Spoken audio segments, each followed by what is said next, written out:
If you're into travel, history and adventure, then Iran has to be put right at the top of your list. The Grand History of Persia was the drawcard to discover Iran. We searched for travel companies to make the trip, and Intrepid was an easy choice, as we liked their style of small groups and had used them before travelling across China. We arrived in Tehran a day before our Intrepid trip began and met fellow Intrepid traveller Sarah at our hotel.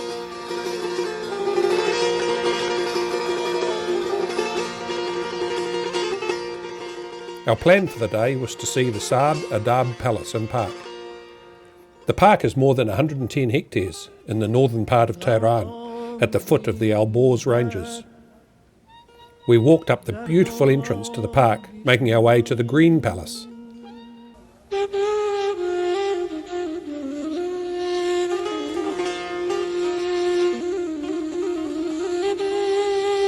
The complex was constructed in the 19th century.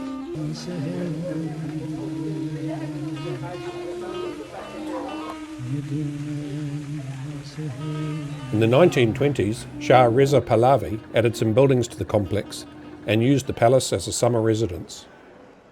The White Palace is the largest mansion. This building was used as a summer residence for Muhammad Reza Shah, the second king of the Pahlavi dynasty.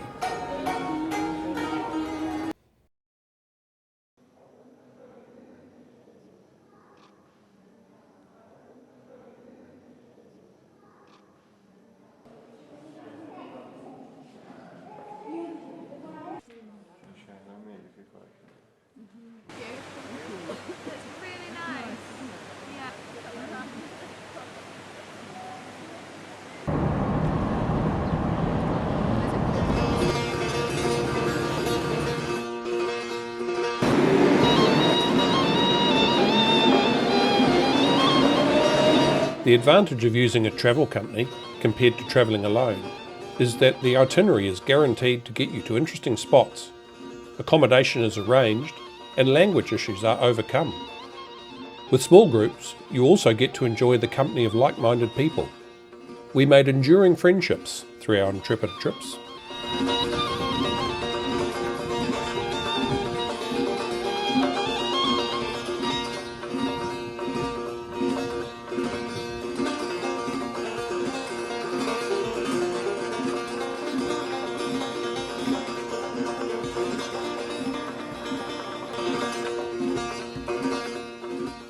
Out of the summer palace, we explored the shops and people watched.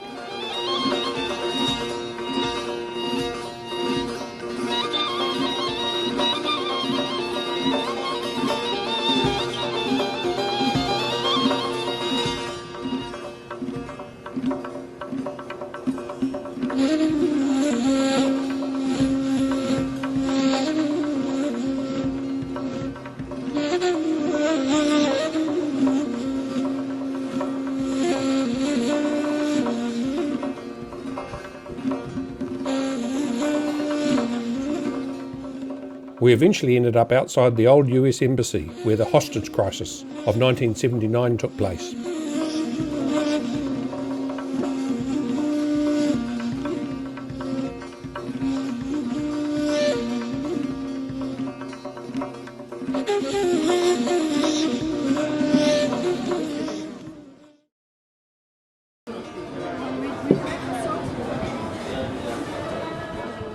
Our guide Yasna took us to a local restaurant for dinner, where we got to experience doog, a yogurt-based drink.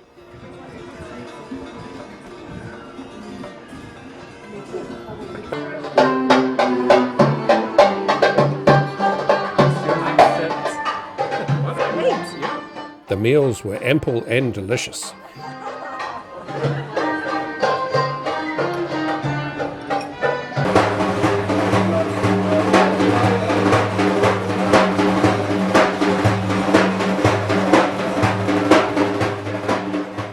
Back to the hotel and rest before an early morning start for our flight to Shiraz.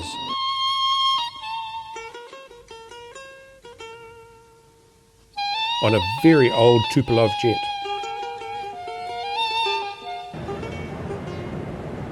Shiraz. After dropping our gear at the hotel, we visited Karam Khan Castle. It was built as part of a complex during the Zand dynasty in 1766. It is named after Karam Khan and served as his living quarters. It is rectangular in shape and resembles a medieval fortress.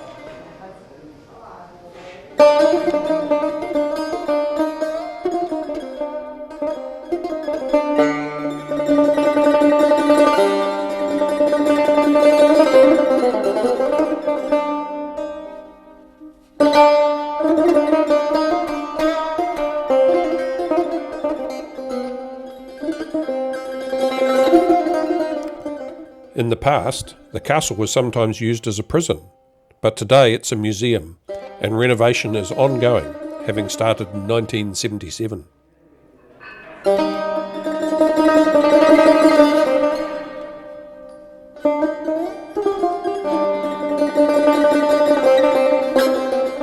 One of my favourite experiences was shopping in the covered bazaar. The intimacy of the setting and the friendliness of the people, as well as getting out of the heat of the day, made it a joy to explore.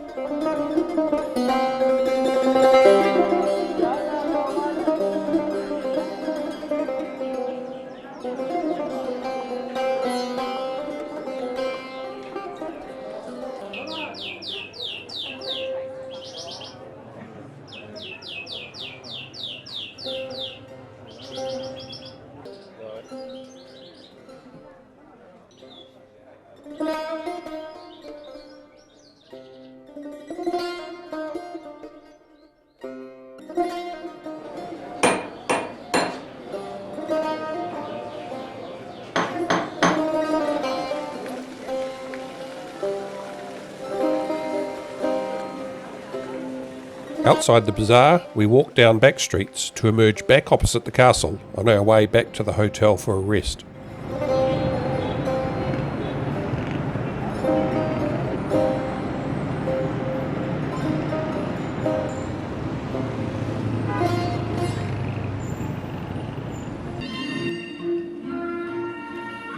Dinner was again out at a local restaurant to try more local dishes. And we mash all the ingredients, the beans, the potato, tomato, and the meat. Like this. Cooking. She wants to get her own back. Do that. Then we get some of this. That night I got to experience a local dish called dizzy. How is it, Roger? Really good. I can't use the finger up side. Great. And my dude.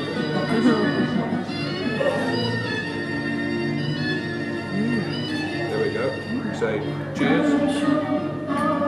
Noosh.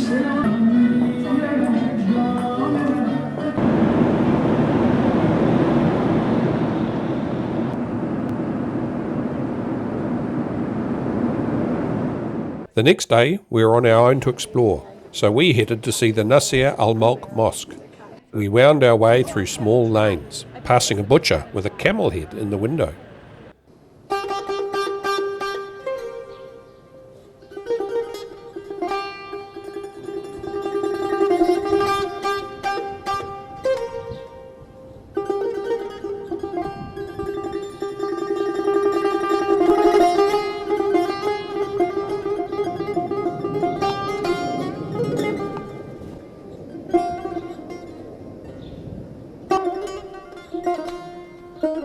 We were lucky to have the mosque to ourselves. No huge tour groups today. Feels like it should be that you touch one of those stones and the wall flips around. Yeah. We took our time and sat on the floor just taking in the beauty.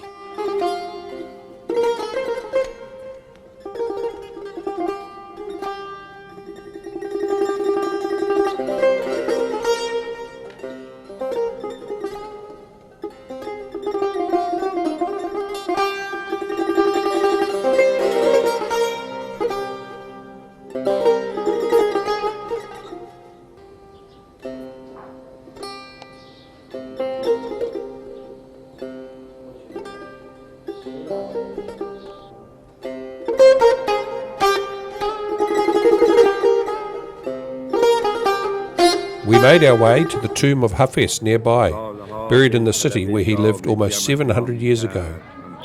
A devoted Sufi, Hafez's poetry advocated abandoning all restraints and preconceptions so as to come into direct contact with the spiritual realm. Hafez has become an inspiration for poets of all cultures.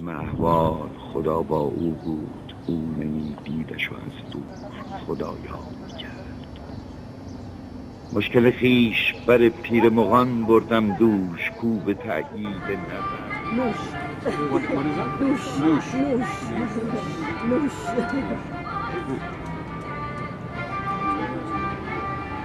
After some lunch and a cup of tea, we visited Iram Gardens, also designed by the Iranian architect who designed the Nasser al-Mulk Mosque.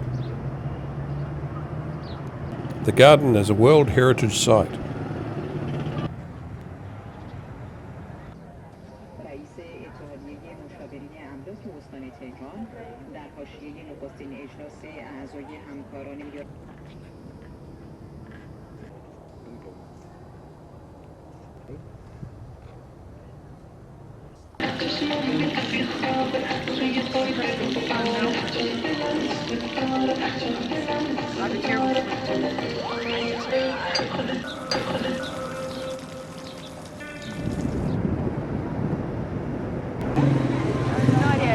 After a rest back at the hotel, we went to a modern mall to see fashion shops and have takeaways. Fish and chips, would you believe? Cheese and chips.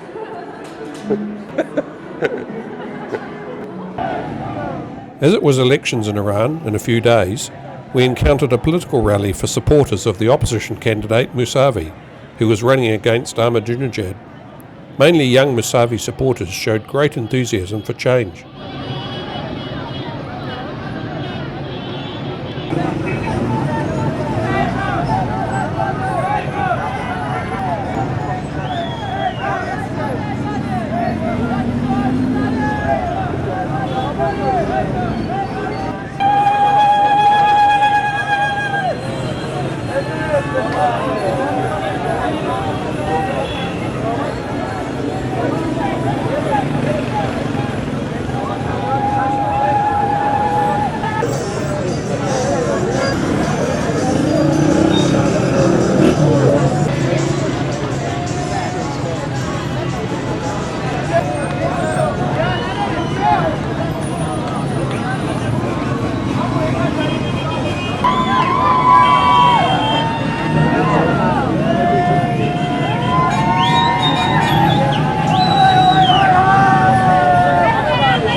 We're from Belgium.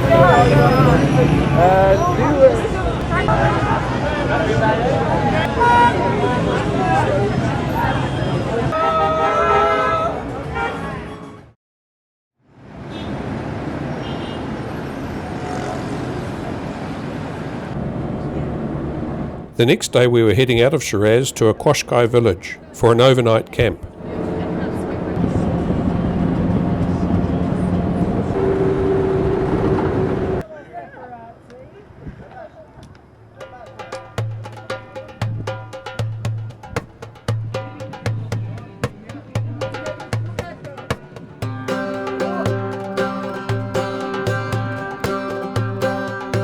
The village had a wedding on, which we were not allowed to film, but it was a great event with lots of singing and dancing.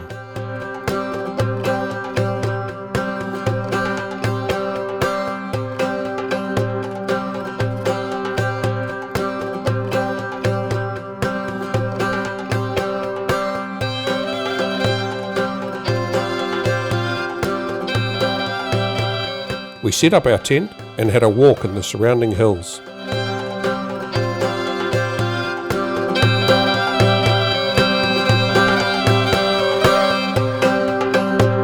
you ready? Right.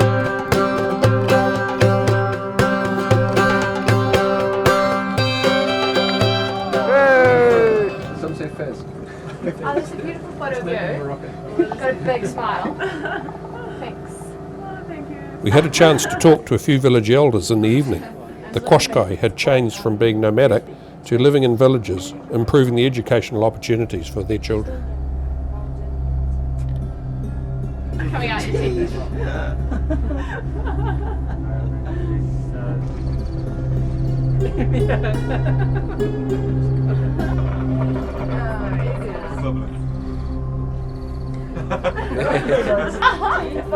So they're going to be probably like squishing. I squishing.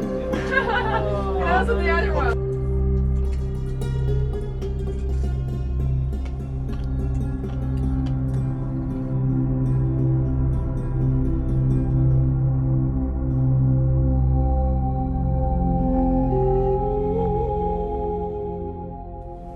Are we all happy campers this morning?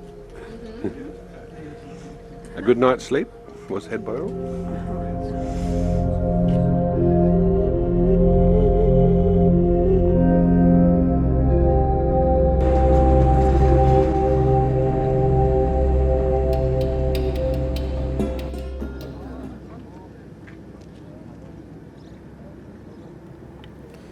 Nash-i-Rustam is the necropolis of the Achaemenid dynasty, dating from about 550 BC, with 4 large tombs cut high into the cliff face. One of the tombs is identified as the tomb of Darius I from 486 BC. The other 3 tombs are believed to be those of Xerxes I, Artaxerxes I, and Darius II.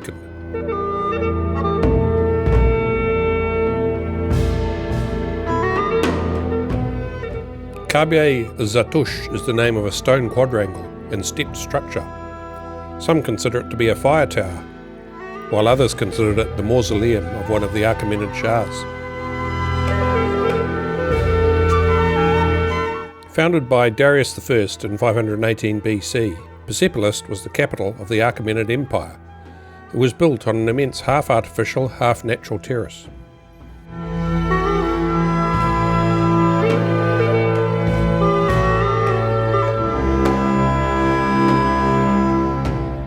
Its name comes from Greek, meaning Persian city, but the Persians knew it as Parsa. The city's remote location kept it a secret from the outside world, and it became the safest city in the Persian Empire for storing art, artifacts, archives, and keeping the royal treasury. The Greeks had no idea the city existed until it was sacked and plundered by Alexander the Great in 330 BC. He burned it and carried off its vast treasures. The ruins lay buried until the 17th century.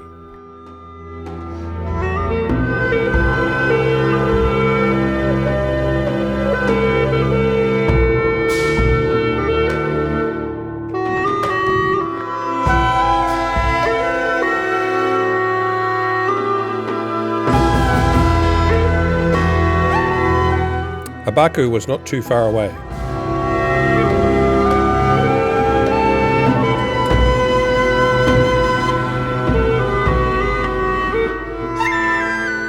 Campers, here we are in Abaku.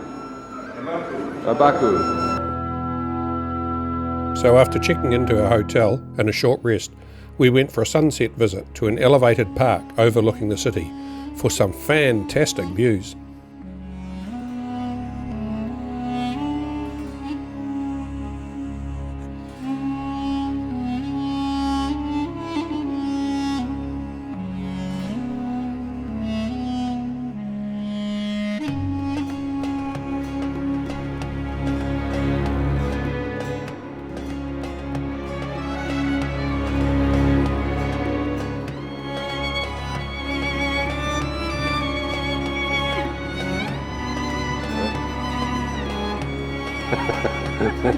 I'll try one of these.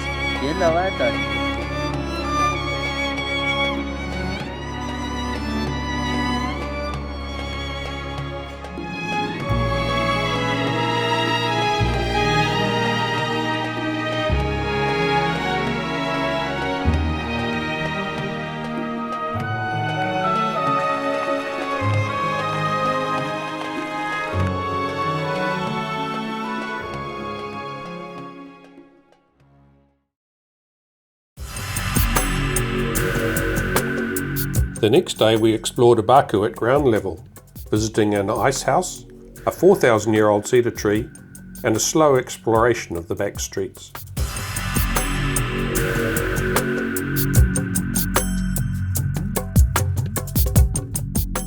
Which movie? Which movie? Opening shot of which?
Hello, how are you?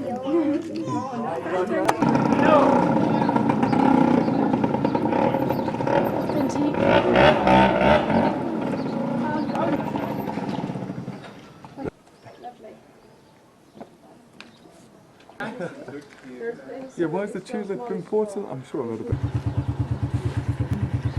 Do you have a job? No. Still studying.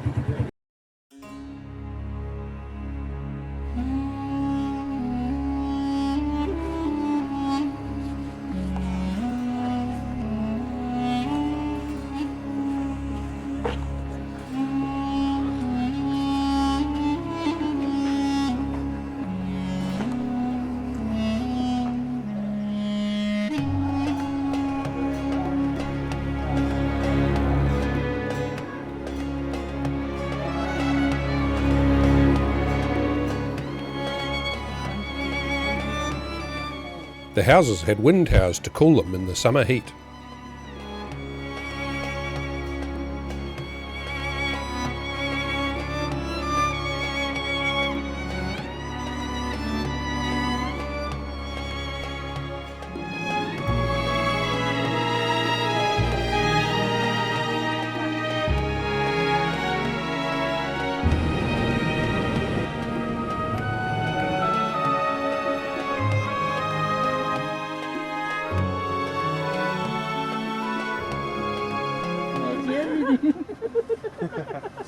There's the surprise.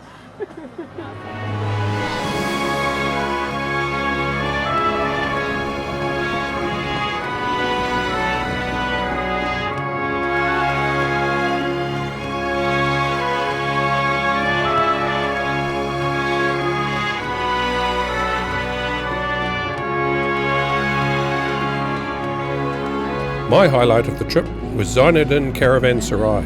On the Silk Road trading route, the building provided refuge and safety to travellers. It's been fully restored and was sumptuously decorated to provide a traveller's paradise. Yeah, my Kiwi t-shirt. Yeah.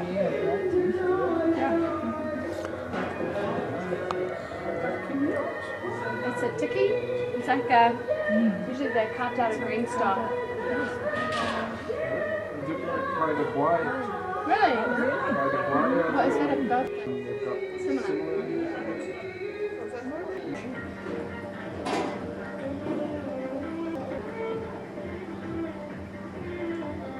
That sun, the pitcher of wine, will disappear until the Ramadan is over. I don't know how to interpret it. They say you have to interpret the wine and the pub references as being symbolic, but it's right. It's pretty. It's Like that, yeah, it's beautiful. The morning's breeze is The morning's breeze has a lightly perfumed breath. The old world is turning young again. The tulip opens its petals to jasmine. The narcissus is flirting with the anemone. What do you call it? Row is when you're mourning for the dead. Morning descends on the palace of the rose when the nightingale sings its painful goodbye song. We've got 2 fashion photographers. The wind's just come at the right time. Come on, fly the scarf.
What's the date today? 12th. 12th of June.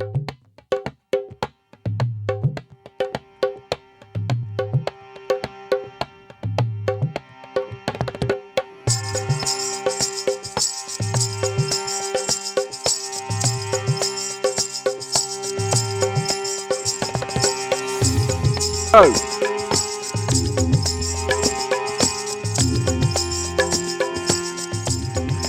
Oh, he's doing a good lap.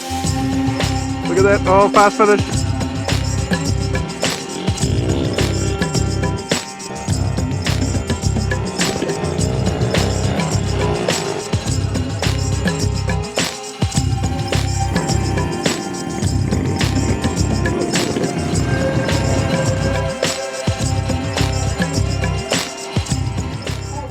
This is a henna mill in the city of Yaz. Yaz is over 3,000 years old and is beautiful moss.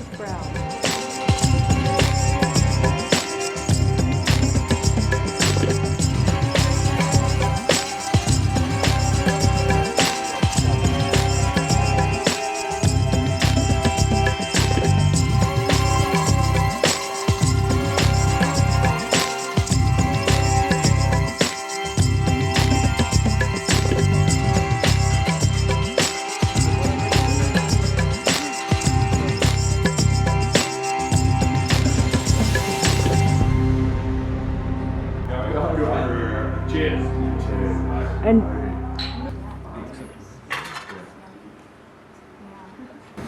That was the best camel I've ever eaten. No.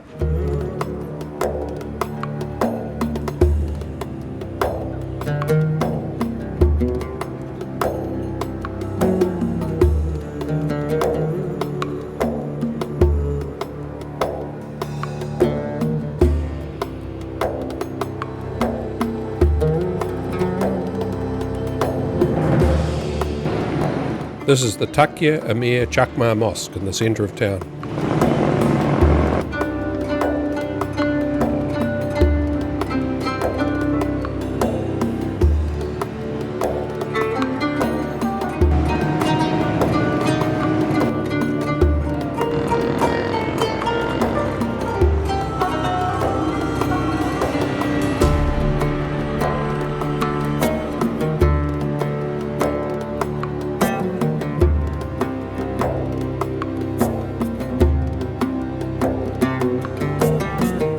We climbed up on the roof of a building, looking out over the mosque. We've got a great view of minarets, domes, roofs, wind towers and desert.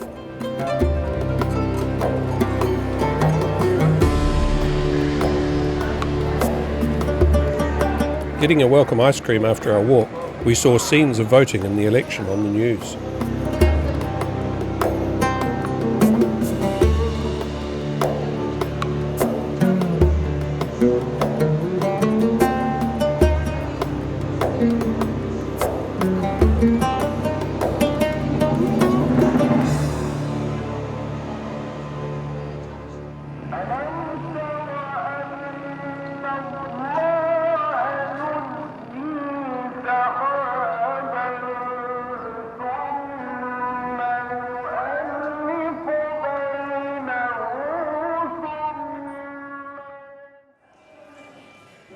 The next morning was free for us to explore. It was wonderful ambling down back streets, finding bakers and locals who were so friendly. We got ushered to the front of one queue buying bread, with smiles all around.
Carpet chopping day. Sarah's first picnic. Back at the hotel, we compared our shopping spoils. Very good, and it's not too big. I think he's sending home like postage. Two friends out. Two girlfriends at house. Oh, lovely. Okay. Oh, okay. That wasn't buckled. That afternoon, we visited a local gym. Well, I think that's what you call it. It's where they carry out traditional exercise. Fascinating sight.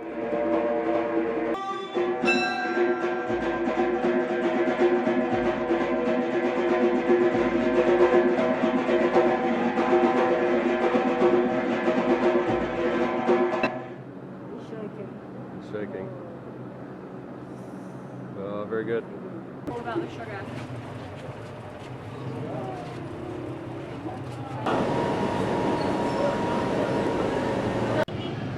That evening, a short walk to see the central mosque at night. Hugely busy and a beautiful sight.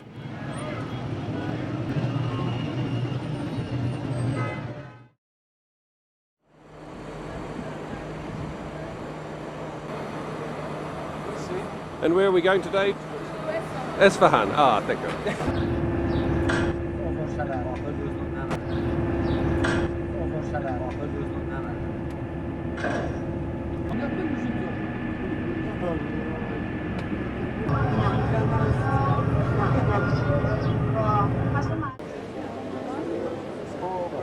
In Isfahan, we went to the Abbasi Hotel for dinner. Wow, what a place!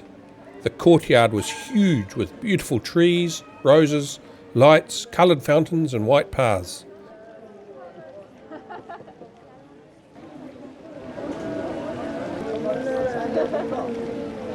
It had an extremely elegant, refined, peaceful feel.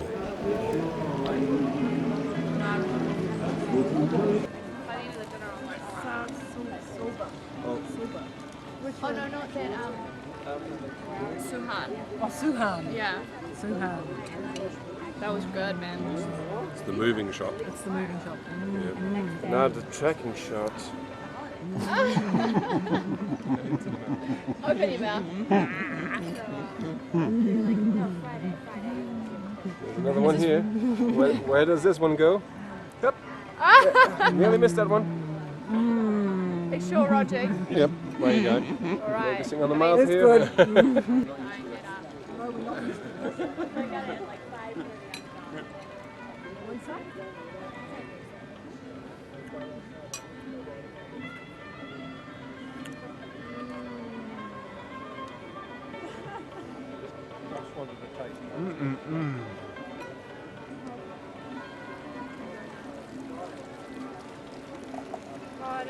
Here it comes. So try and distract him. Here's our tea.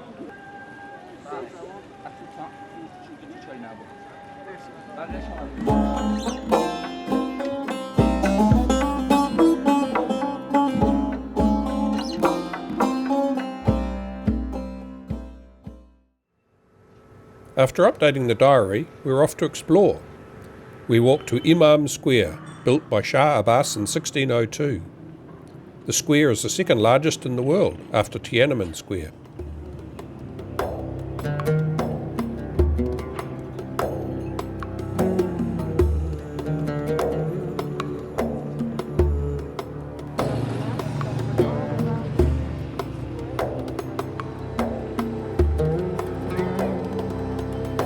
We visited the Shah Mosque on the south side of the square.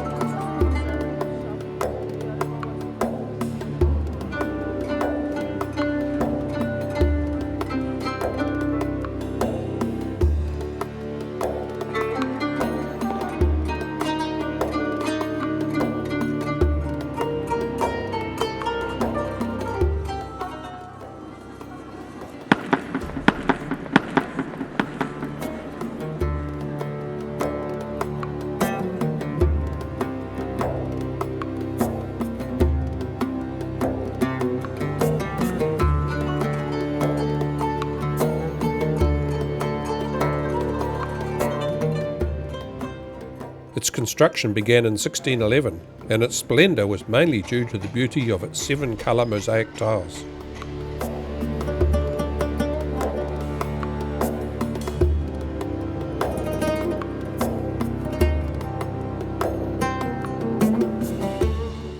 On the east side of the square is the Sheikh Lotfola Mosque.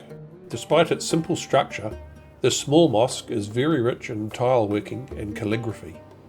There is an amazing play of light and colour coming through lattice windows around the dome. I just love the gold colour.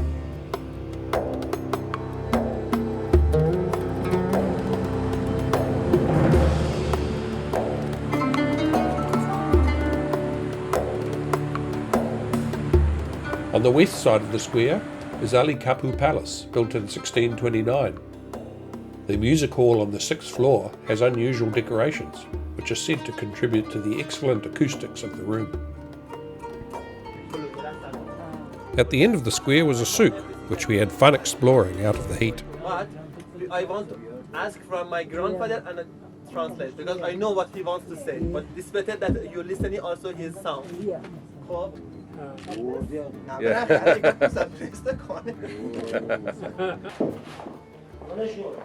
You have to do a good job now.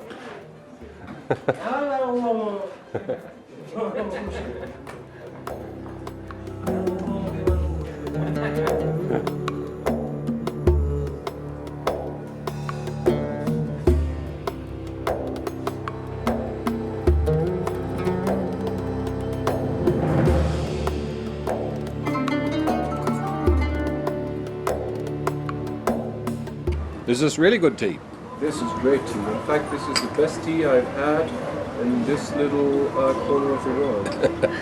And I've had tea in my day.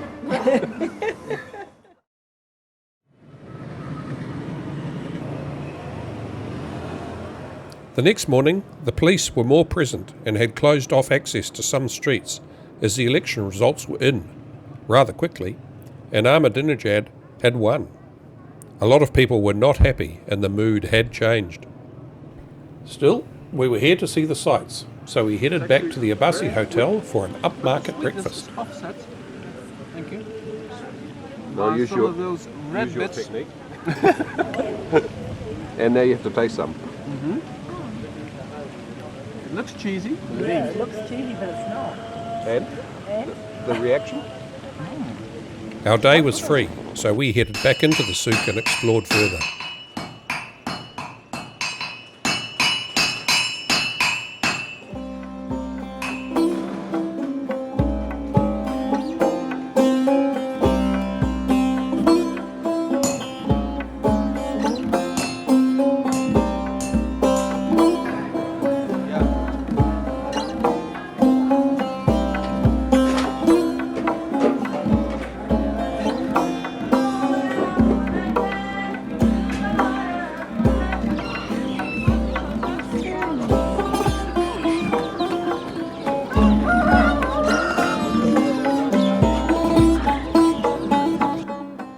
At the end of the souk was the Jame Mosque, a bit reminiscent of the mosques in Samarkand. It's amazing the age of some of these structures. Just further on we came across the Taj Omoak Dome dating from 1088. That's as old as Winchester Cathedral in England.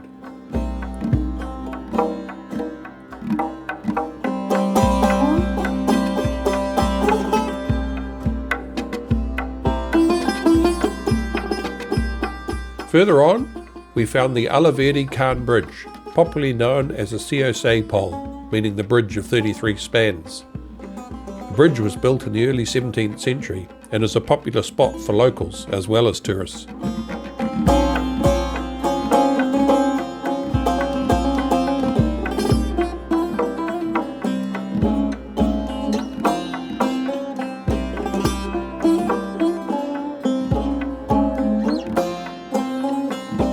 On the way along the riverbank, we saw a local fisherman trying to extract a few fish from the small amount of remaining water left in the river.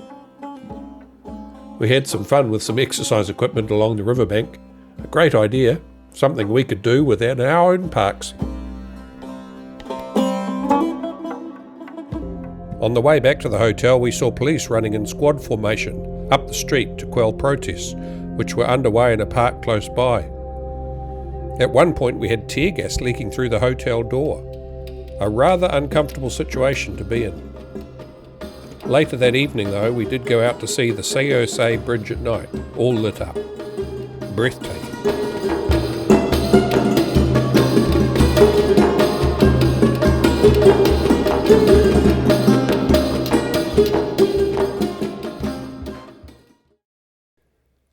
The next day we travelled to Abyane, and on the way stopped in an orchard for a barbecue lunch.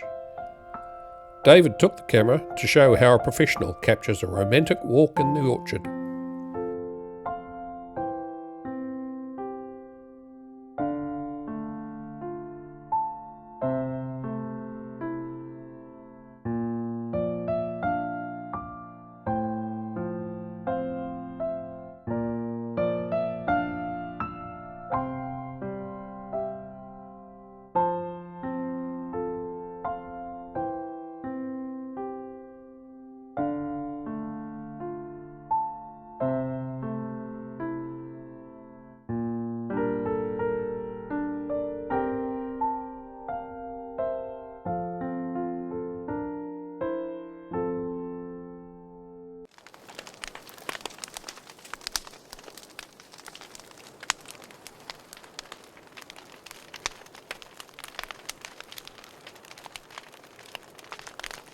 Il y a l'eau qui va dans un autre jardin en bas pour arroser.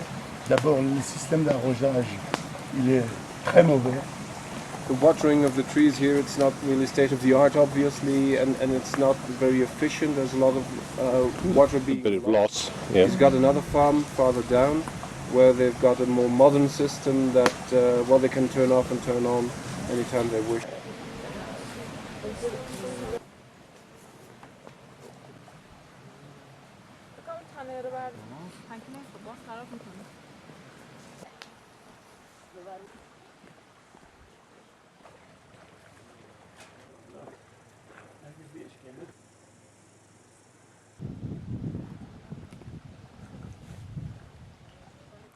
Whole plate.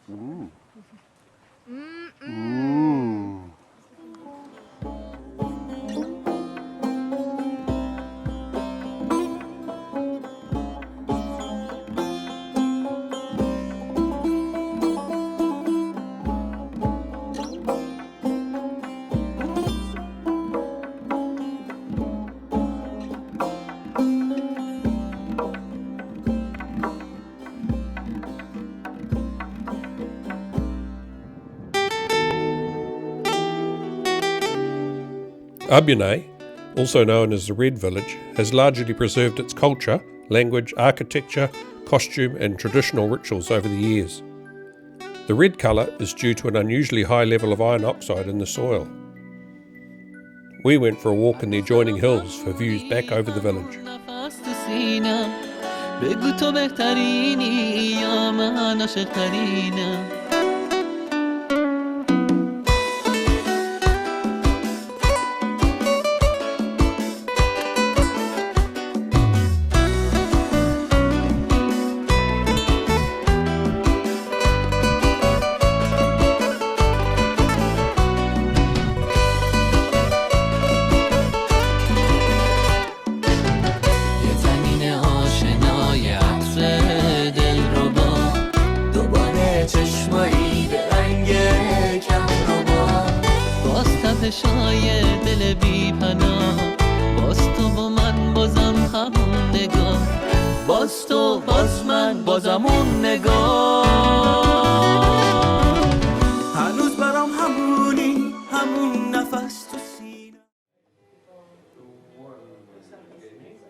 On to Kashan, which boasts a cluster of architectural wonders. We started off with a Mary house. It was originally built as a family residence for the governor of Kashan and is now restored and transformed into a traditional styled hotel.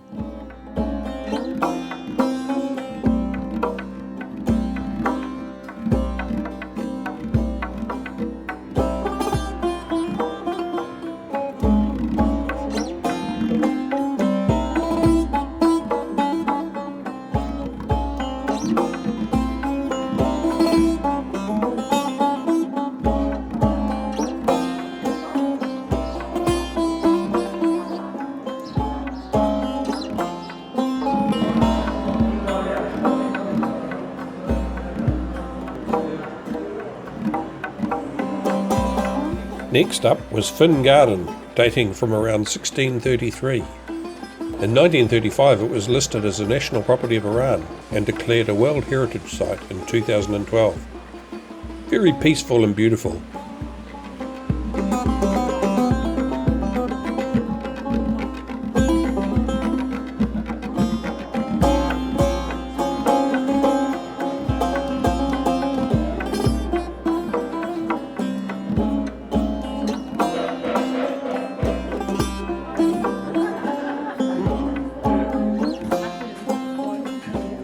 That evening we had a meal with a local family. We even got to see it being cooked and tasted the great chicken.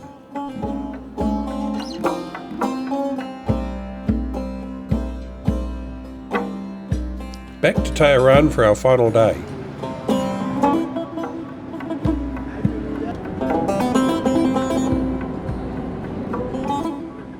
We visited the mausoleum of Ayatollah Ruhollah Khomeini, flanked by 4 91-metre high towers, symbolising Khomeini's age when he died. Inside the vast main hall, covered with 12,000 carpets, is Khomeini's tomb, enclosed in a stainless steel cage through which pilgrims pay their respects.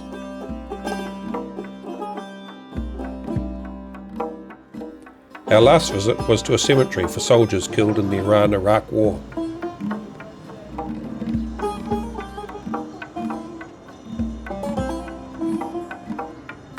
We returned for a final afternoon tea to say our farewells. Although political protests were underway when we left, we will be left with great memories of the kindness, warmth and hospitality and wonderful culture of the Iranian people. A must-do trip if you ever get the opportunity.